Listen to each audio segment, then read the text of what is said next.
ভাই জুলাই বিপ্লবে কিন্তু আপনারা বেশি লাভবান হয়েছেন। আপনারা উপদেষ্টা হয়েছেন, দল গঠন করেছেন, দলের নিবন্ধন পেয়েছেন, নির্বাচনও করতেছেন, আবার সবাই সুন্দর সুন্দর বউ পাইছেন। কিন্তু আমাদের জনকল্যাণ আমরা কি পেয়েছি?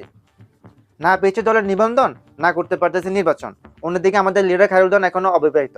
তাহলে কার লাভটা বেশি হয়েছে? জুলাই বিপ্লবে তো আমরাও তো আন্দোলন সংগ্রামে ছিলাম।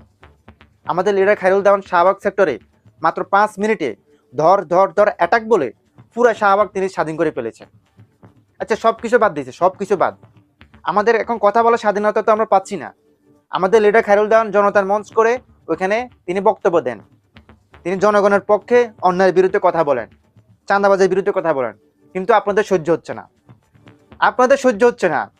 আপনারা ওনাকে ধাক্কা দিয়ে ফেলে দিচ্ছেন, মাইক ভেঙে দিচ্ছেন, অনলাইনে অফলাইনে সব জায়গায় আমাদের দলের বিরুদ্ধে ষড়যন্ত্র করতেছেন। কেন ভাই?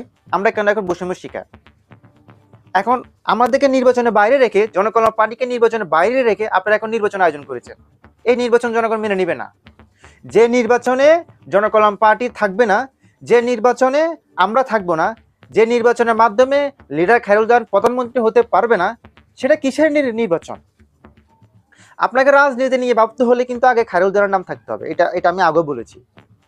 রাজনীতি রাজনীতি নিয়ে ভাবতে হলে আপনাকে খায়রুল দেওয়ার নাম থাকতেই হবে। খায়রুল দেওয়ানকে বাদ দিয়ে রাজনীতি হবে না এই বাংলার জমিনে। খায়রুল দেওয়ানকে বাদ দিয়ে কোনো নির্বাচন হবে না। আমরা সবাই নির্বাচন বয়কট করছি, আমরা সবাই নির্বাচন বয়কট করেছি। যে নির্বাচনে আমরা খায়রুল দেওয়ানকে ভোট দিতে পারবো না, সেই নির্বাচন আমরা মানবো না।